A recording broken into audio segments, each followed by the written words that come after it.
Sa ngalan ng Ama at ng Anak at ng Espiritu Santo.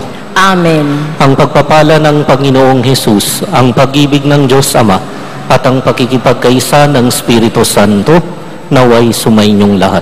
At sumaiyo rin. Mga kapatid, maririnig po natin sa unang pagbasa ang 10 utos ng Diyos na kaloob niya para alam natin kung paano gamitin ang ating kalayaan. Mulat po sa ating pagkukulang sa harap ng ating Panginoon, halina't magbalik loob at humingi ng kapatawaran. Pinagkakasundo mo kami sa Diyos Ama at sa isa't isa, Panginoon, kaawaan mo kami. Panginoon, kaawaan mo kami. Pinaghihilo mo ang sugat na dala ng kasalanan at pagkakawatak-watak, Kristo, kaawaan mo kami. Kristo, kaawaan mo kami. Namamagitan ka alang-alang sa amin sa kanan ng Diyos Ama, Panginoon, kaawaan mo kami. Panginoon, kaawaan mo kami. Kaawaan tayo ng makapangyarihang Diyos, patawarin sa ating mga kasalanan at patnubayan sa buhay na walang hanggan. Amen. Manalangin po tayo. Ama naming makapangyarihan, ikaw ay maibigin at butihin sa tanan. Tinuturo mo po na ang lunas sa kasalanan ay nasa kusang loob na pagpapakasakit, pagdalangin at pagmamalasakit. Tunghayan mo ang aming pag-amin sa nagawang pagsuway, upang sa pagpapatira pa ng aming budhi sa iyong harap, kami lagi mong maibangon dahil sa iyong pag-ibig na tapat, sa pamamagitan ni Kristo, kasama ng Espiritu Santo, magpasawalang hanggan. Amen. Pagbasa mula sa aklat ng Exodo. Noong mga araw na iyon, sinabi ng Diyos, Ako ang Panginoon, ang inyong Diyos na naglabas sa inyo sa Ehipto at humango sa inyo sa pagkaalipin. Huwag kayong magkakaroon ng ibang Diyos maliban sa akin. Huwag kayong magkakaroon ng Diyos-Diyosan o kaya'y larawan o rebulto ng anumang nilalang na nasa himpapawid, nasa lupa o nasa tubig.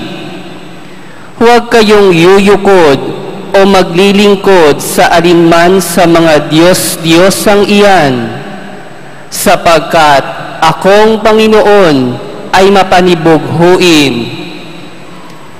Parurusahan ko ang lahat ng aayaw sa akin, pati ang kanilang mga anak, hanggang sa ika-4 na salin lahi. Ngunit ang lahat ng umiibig sa akin ay pagpapalain ko hanggang sa kanilang kaapo-apuhan. Huwag ninyong babanggitin sa walang kabuluhan ang pangalang Panginoon, sapagkat parurusahan ko ang sinumang bumanggit nito ng walang kabuluhan. Italaga ninyo sa akin ang araw ng pamamahinga. 6 na araw kayong gagawa ng inyong gawain. Ang ika-7 araw ay araw ng pamamahinga, at itatalaga ninyo sa akin. Sa ika-7 araw, walang gagawa isa man sa inyo. Kayo, ang inyong mga anak, mga katulong, ang inyong mga hayop, o sino mang naninirahan sa inyong bayan. 6 na araw na ginawa ko ang langit, ang lupa, ang mga dagat, at ang lahat ng nasa mga ito. Namahinga ako sa ika-7 araw. Itinangi ko ito at itinalaga para sa akin. Igalang ninyo ang inyong ama't ina, sa gayoy mabubuhay kayo ng matagal sa lupaing ibinigay ko sa inyo. Huwag kayong papatay, huwag kayong mangangalunya, huwag kayong magnanakaw, huwag kayong sasaksi sa di katotohanan laban sa inyong kapwa. Huwag ninyong pag-iimbutan ang sambahayan ng inyong kapwa, ang kanyang asawa, mga alila, mga baka, asno, o ang anumang pag-aari niya.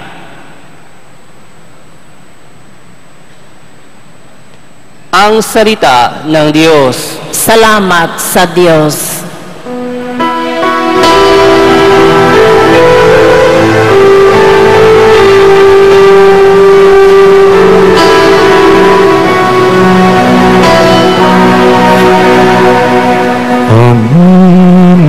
Panginoon, iyang taglay, ang salitang bumubuhay.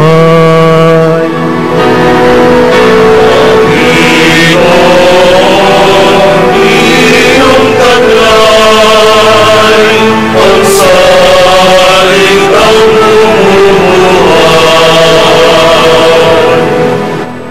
Ang batas ng Panginoon ay batas na walang kulang.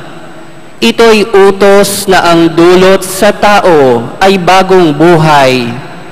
Yaong kanyang mga batas ay mapagtitiwalaan, nagbibigay ng talino sa pahat ang kaisipan.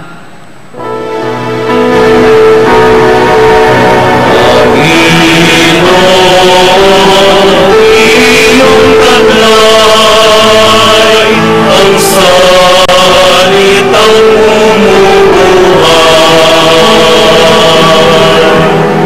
Ang tuntuning ibinigay ng poon ay wastong utos. Liligaya ang sinuman kapag ito ang sinunod. Ito'y wagas at matuwid, pagkat mula ito sa Diyos.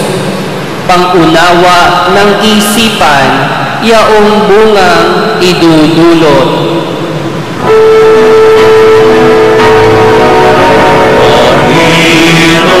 Panginoon, iyong taglay, ang salitang bumubuhay. Yaong paggalang sa poon ay marapat at mabuti. Isang banal na tungkulin na iiral na parati. Pati mga hatol niya'y matuwid na kahatulan. Kapag siya ang humatol, ang pasya ay pantay-pantay.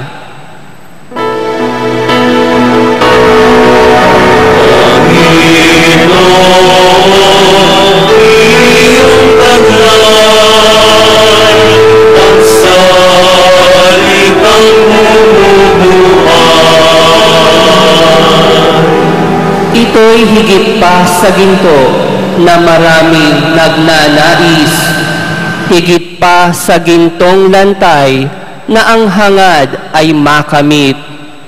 Matamis pa kaysa sa pulot na sakdal tamis, kahit anong pulot ito na dalisay at malinis.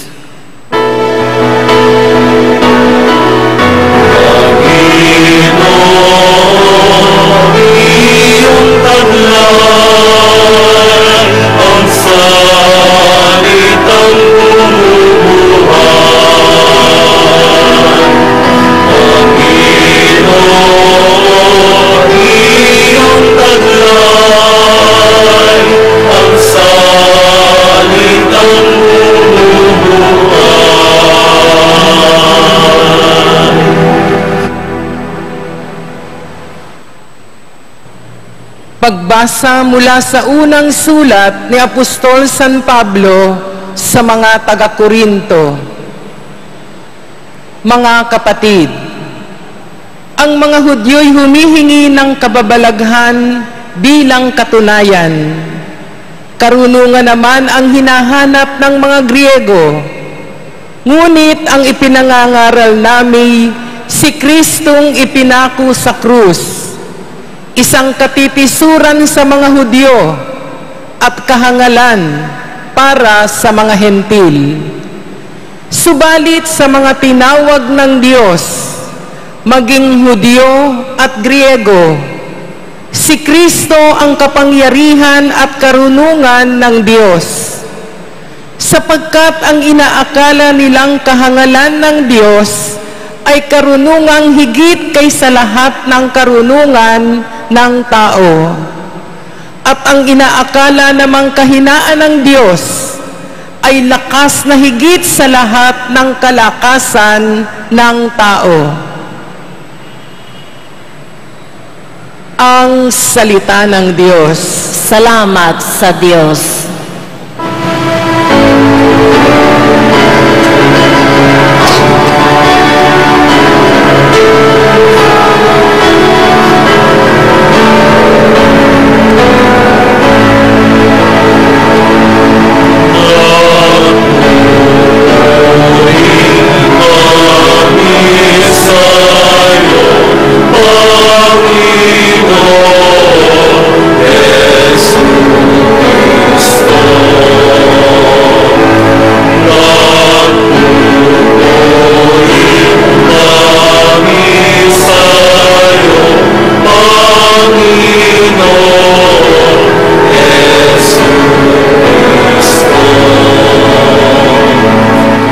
Pag-ibig sa sanlibutan ng Diyos ay gayon na lamang Kanyang anak ibinigay upang mabuhay kailanman ang nananalig na tunay na kami sa'yo, Panginoon Yesu Kristo.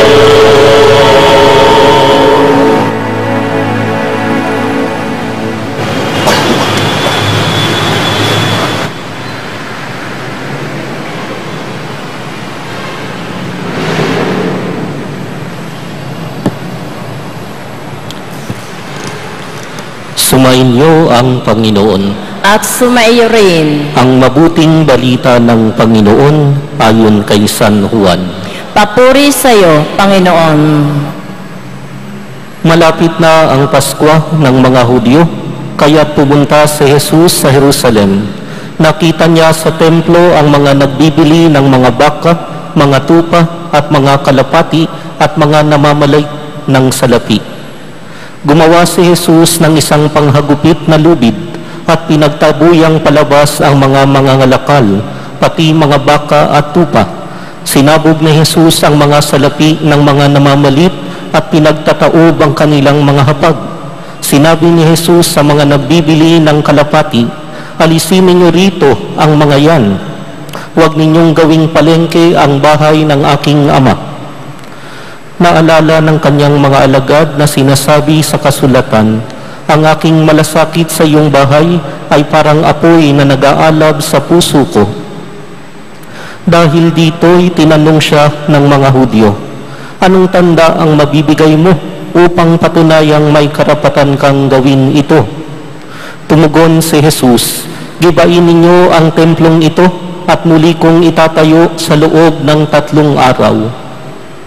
Sinabi ng mga Hudyo, 46 na taon na ginawa ang templong ito at itatayo mo sa loob lamang ng 3 araw.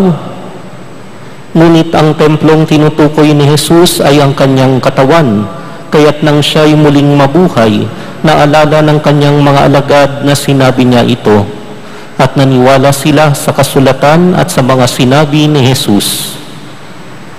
Nang pista ng Paskwa, nasa Jerusalem si Jesus. Marami ang sumampalataya sa Kanya nang makita nila ang mga kababalaghang ginawa Niya. Subalit hindi nagtiwala sa kanila si Jesus sapagkat kilala Niya silang lahat.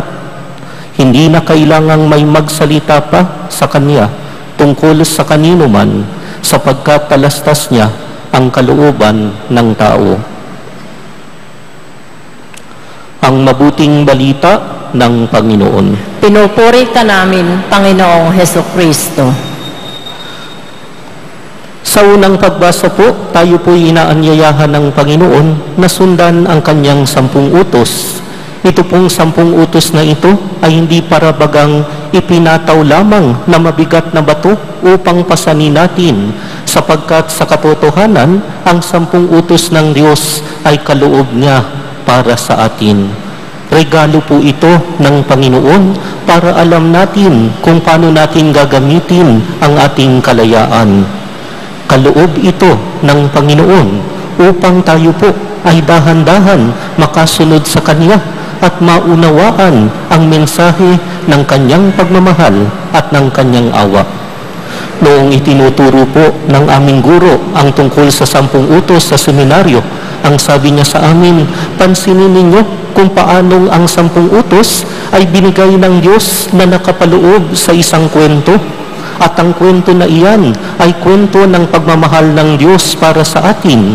Ang kwento na iyan ay ang salaysay kung paanong dahan-dahan tinuturuan ng Diyos ang tao upang malaman ng tao kung paanong gamitin ang kanyang kalayaan at matuto kung paano ring magmahal at tumugon sa pag-ibig ng Diyos. Sa katotohanan na, kung titignan ang utos ng Diyos na walang ibang sambahin kundi Siya, makikilala po natin ang isang nagmamahal na sa lubos na pagmamahal niya, wala nang iba pang makakatapat. Sa lubos na awa at pagpapatawad niya, walang ibang makakapantay. Kaya nga po, hindi natin mahahanap sa sino mang nilalang sa mundo ang pag-ibig na matatanggap mula sa Panginoon. Hindi natin makikilala sa sino mang makakasalubong sa sangkalupaan ang binibigay sa ating biyaya, buhay, pagmamahal at awa ng Diyos. Kaya nga, sa pagiging kaisa-isa ng Diyos, hindi nga po ba matino na tayo'y sumuko sa Kanyang pag-ibig, na tayo'y tumugon sa Kanyang pagmamahal. Habang dahan-dahang nakikilala natin ang pagbibigay ng Diyos ng pag-ibig niya, habang dahan-dahang naiintindihan natin kung paano gamitin ang kalayaan natin bilang pagsunod sa utos ng Diyos, makikilala din po natin, mas taot pala tayo kung sinusundan natin yung 10 utos ng Diyos. Alam po ng bawat isa sa atin kung atin lang didinggin ang ating puso. Mas tao tayo kung hindi tayo nagsisinungaling. Mas tao tayo kung gumagalang tayo sa nanay natin at sa tatay natin. Mas tao tayo kung hindi tayo nagnanakaw. Mas tao tayo kung hindi tayo pumapaslang. Mas tao tayo kung tayo'y makatarungan, matapat at maawain katulad ng Diyos.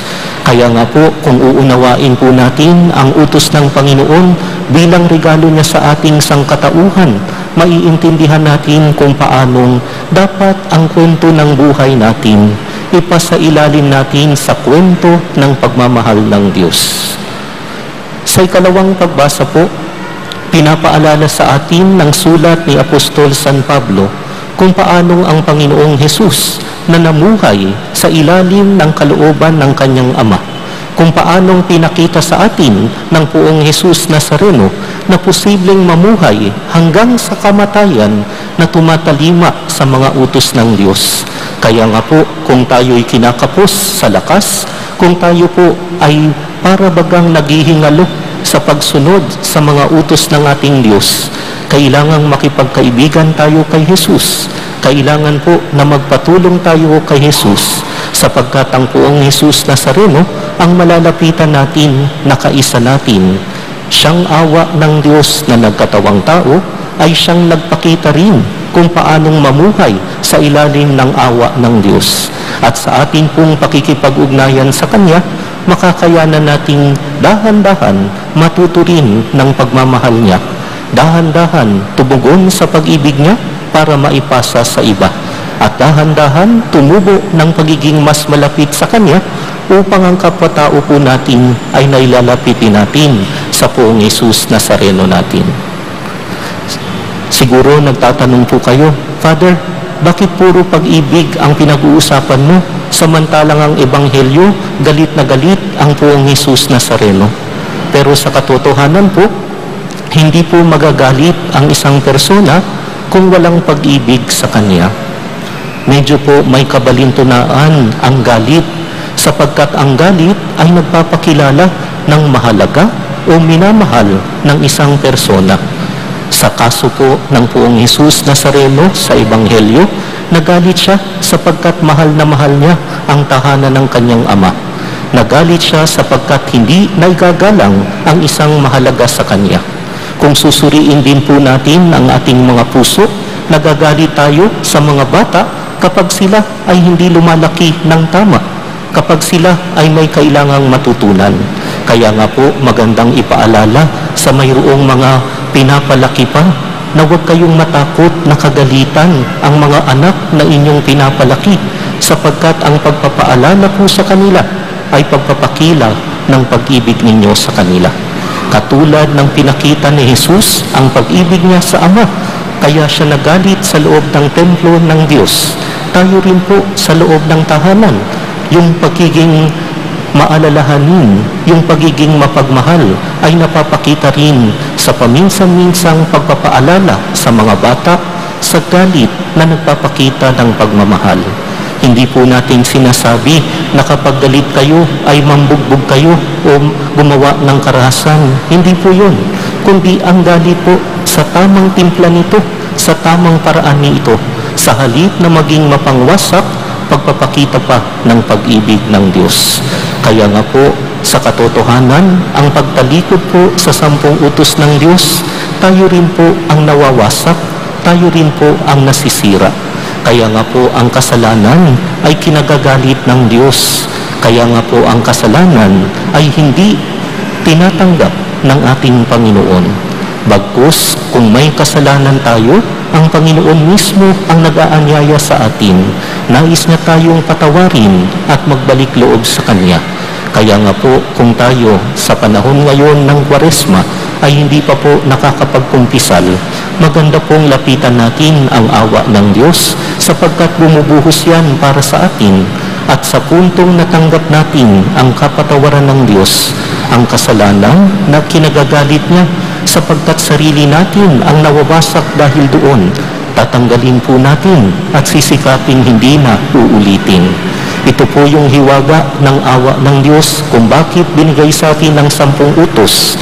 Sarili po natin ang napapahamak sa ating pagtalikod sa mga utos na ito. Sa kabilang dako naman, habang bumubuhos ang awa ng Diyos sa pagpapaalala niya sa atin na tayo ay dapat sumunod sa Kanyang utos, patuloy pa rin siyang nagbibigay pagkakataon sa Kanyang awa sa sakramento ng kumpisal na matatanggap natin ang Kanyang kapatawaran at isa na namang pagkakataon na magsikap upang mamuhay sa ilalim ng Kanyang utos, sa ilalim ng Kanyang patnubay. Ngayon pong 3 linggo ng araw ng paghahanda sa muling pagkabuhay ng Panginoon. Ngayon pong 3 linggo ng Kwaresma, ang panawagan ng Diyos, tanggapin ang Kanyang mga utos, mahalin ito. At kung sakaling kinakapos tayo, huwag mag-alinlangan na magbalik loob sa Kanyang awa upang tayo rin matuto na makapamuhay na maawain at may pagpapatawad.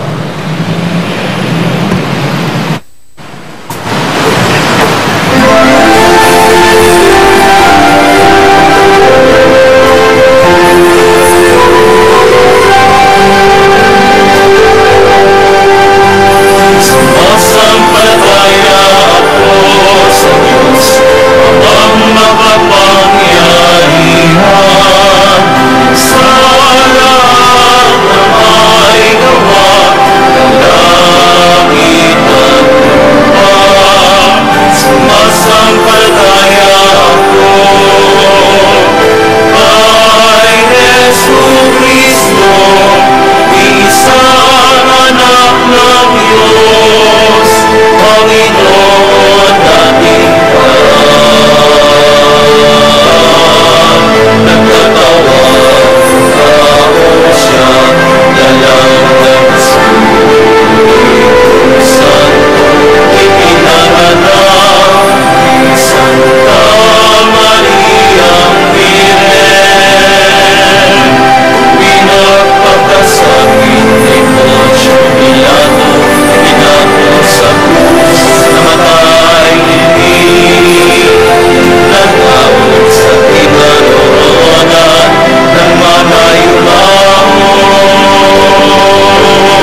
Manalangin tayo sa Diyos na laging nananahan sa atin sapagkat tayo ang templong tinayo niya kay Kristo. Diyos ng pag-ibig, tumira ka sa amin. Diyos ng pag-ibig, tumira ka sa amin. Nawa patatagin at subaybayan ng Panginoon si Papa Francisco upang patuloy niyang maipangaral sa lahat ang mensahe ng awa at pagmamalasakit sa mga nangangailangan at mahihirap. Manalangin tayo. Diyos ng pag-ibig, tumira ka sa amin. Upang maihayag ng simbahan ang mabuting balitang nagbibigay ng pananampalataya, pag-asa at pag-ibig. Manalangin tayo. Diyos ng pag-ibig, tumira ka sa amin. Upang ang mga Katoliko ay magkaisa sa Eucharistia, ang sakramento ng pananampalataya, pag-ibig at muling pagkabuhay. Manalangin tayo. Diyos ng pag-ibig, tumira ka sa amin. Nawa hindi karahasan, terorismo at pakikipigma ang manaig sa ating bansa at sa buong daigdig, kundi kapayapaan at pagkakaisa ang lumaganap. Manalangin tayo. Diyos ng pag-ibig, tumira ka sa amin. Ama naming mapagmahal, manahan kang lagi sa amin upang kami maging banal sa kabanalan ni Kristo at ng Espiritu Santo magpasawalang hanggan. Amen.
Manalangin po kayo mga kapatid upang ang ating paghahain ay kalugdan ng Diyos Amang mapagmahal sa ating lahat.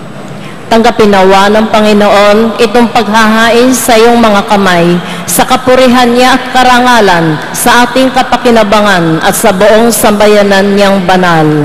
Ama naming lumikha, kalugdan mo ang aming paghahain upang ang mga kasalanan naming inihihingi ng kapatawaran sa iyo ay matutunan din naming ipagpatawad sa kapwa-tao sa pamamagitan ni Kristo kasama ng Espiritu Santo magpasawalang hanggan. Amen. Sumainyo ang Panginoon. At sumayo rin. Itaas sa Diyos ang inyong puso at diwa. Itinaas na namin sa Panginoon. Pasalamatan po natin ang Panginoong ating Diyos. Marapat na siya ay pasalamatan. Ama naming mapagmahal, tunay ngang marapat na ikaw ay aming pasalamatan sa pamamagitan ni Kristo na aming Panginoon. Ninarapat mo ang pagtitiis para sa naghihirap ay maging tagapagpahiwatig ng pasasalamat na aming inihahain ngayon sa iyong hapag. Ang iyong anak ay ulirang tagapagbigay ng pagsasaluhan ng mga naguutom at mga nauuhaw.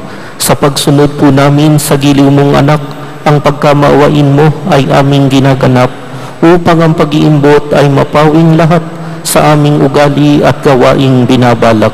Kaya po kaisa ng mga anghel na nagsisiawit ng papuri sa iyo nang walang humpay sa kalangitan, kami nagbubunyi sa iyong kadakilaan.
Ama naming banal, dapat kang purihin ng tanang kinapal, sapagkat sa pamamagitan ng iyong anak na aming Panginoong Hesu Kristo, at sa kapangyarihan ng banal na Espiritu, ang lahat ay binibigyan mo ng buhay at kabanalan. Walang sawa mong tinitipon ang iyong sambayanan, upang mula sa pagsikat hanggang sa paglubog ng araw, may handog ang malinis na alay para sambahin ng iyong pangalan. Ama, sinasamo po naming pakabanalin mo sa kapangyarihan ng banal na Espiritu ang mga kaloob na ito na aming nilalaan sa iyo. Ito nawa ay maging katawan at dugo ng iyong anak at aming Panginoong Hesu Kristo na nagutos ipagdiwang ang misteryong ito. Noong gabing ipinagkanulo siya, hinawakan niya ang tinapay, pinasalamatan kaniya, pinaghati-hati niya iyon, iniabot sa kanyang mga alagad at sinabi, "Tanggapin ninyong lahat ito at kanin, ito ang aking katawan na ihahandog para sa inyo."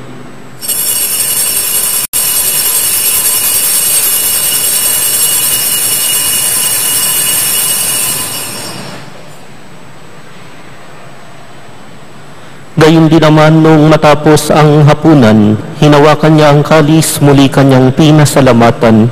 Iniabot niya ang kalis sa kanyang mga alagad at sinabi, "Tanggapin ninyong lahat ito at inumin. Ito ang kalis ng aking dugo, ng bago at walang hanggang tipan.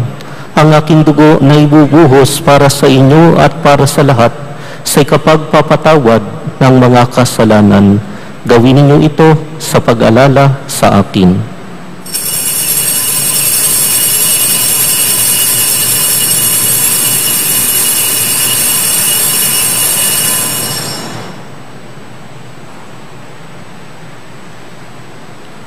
Ang misteryo ng pananampalataya.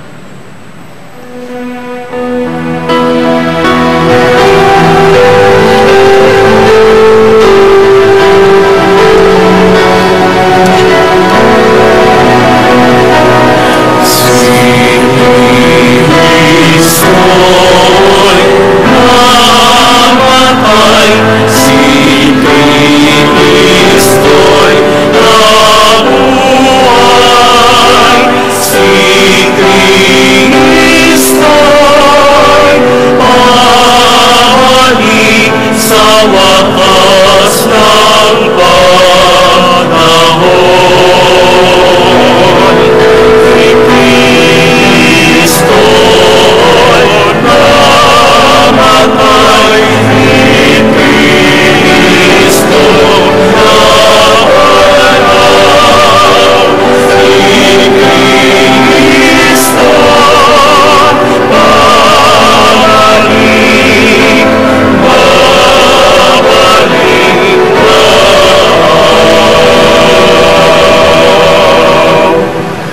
Ama, ginugunita po namin ng pagkamatay ng iyong anak na sa amin nagligtas, gayon din ang kanyang muling pagkabuhay at pagakyat sa kalangitan.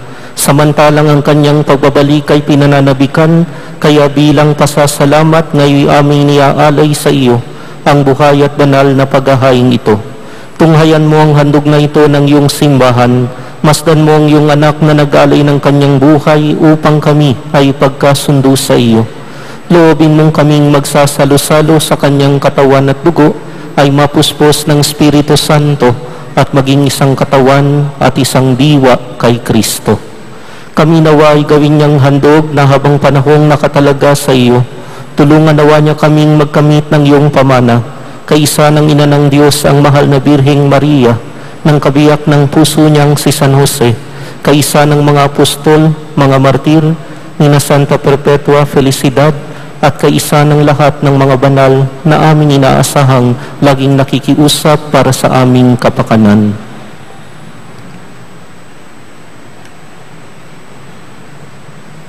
Ama, ang handog po na ito ng aming pakikipagkasundo sa iyo ay magbunga nawa ng kapayapaan at kaligtasan para sa buong daigdig.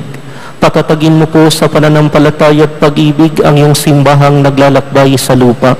Kasama ng iyong lingkod na si Papa Francisco, ang aming Obispo Luis Antonio, tanang mga obispo at buong kaparian at ng iyong piniling sambayanan.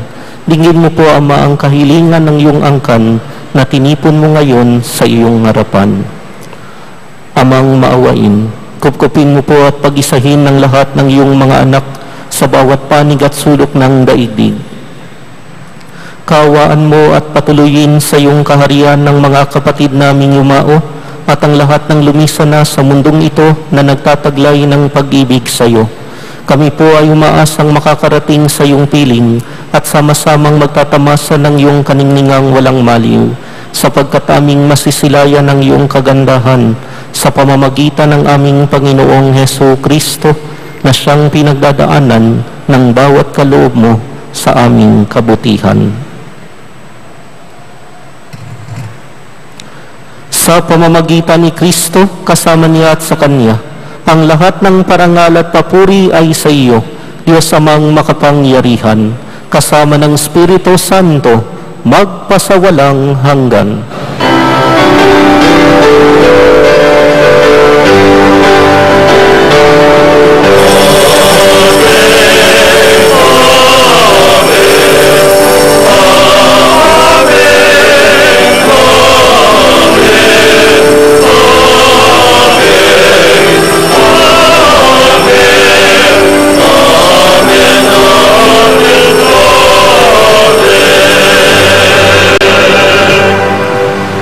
Sa tagubilin ng mga nakagagaling na utos at turo ni Jesus na Panginoon natin at Diyos, ipahayag natin ng lakas loob.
Hinihiling po namin kami adya sa lahat ng masama, pagkalooban ng kapayapaan araw-araw, iligtas sa kasalanan at ilayo sa lahat ng kapahamakan, samantalang aming pinananabikan ang dakilang araw ng pagpapahayag ng tagapagligtas namin, si Hesu Kristo. Sapagkat iyo ang kaharian at ang kapangyarihan at ang kapurihan magpakailanman. Amen. Panginoong Hesu Kristo, sinabi mo po sa iyong mga apostol, kapayapaan ang iniiwan ko sa inyo.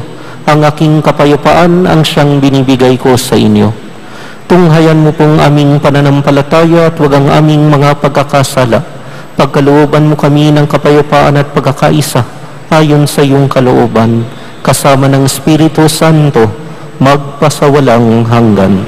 Amen. Kapayapaan ng Panginoon ay laging sumainyo. At sumayo rin. Magbigayan po kayo ng kapayapaan sa isa't isa.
Ang kordero ng Diyos na nag-aalis ng mga kasalanan ng sanlibutan, mapalad ang inaanyayahan sa kanyang piging.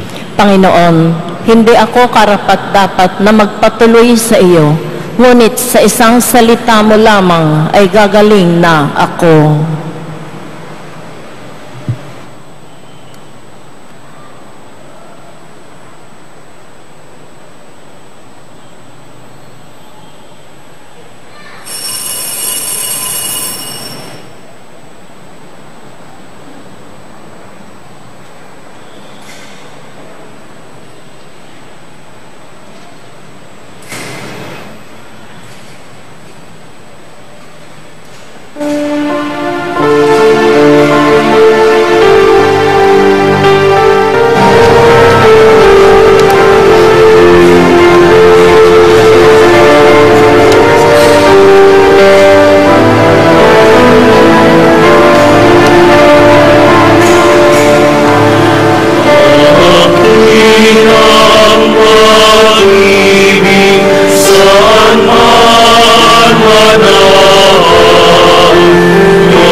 purihin, ibigin ang ating Diyos na siyang unang nagmamahal. Kaya't buong pag-ibig rin nating mahalin ang bawat kapatid at kapwa. Aking pag-ibig saan man manahan, Diyos ay naroon, walang alingalan. Iwasan lahat ang pagkabot, pag-aalinlan at yamot. Sundin ang landasin ni Jesucristo at ito'y halimbawa ng Diyos.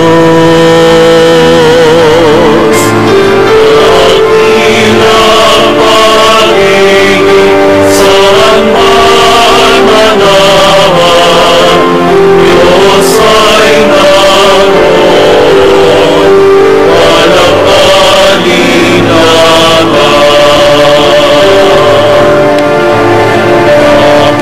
Kapalaran gumagalang sa Diyos at sumusunod sa Kanya.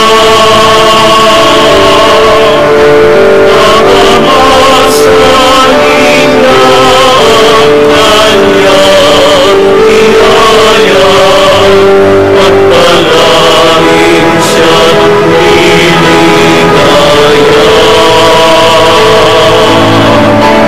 Lagi ng pag-ibig saan man manahan, Diyos ay naroon,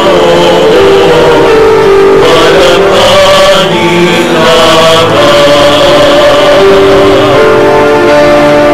Dakilang pag-ibig saan man manahan, Diyos ay naroon, walang alingalan.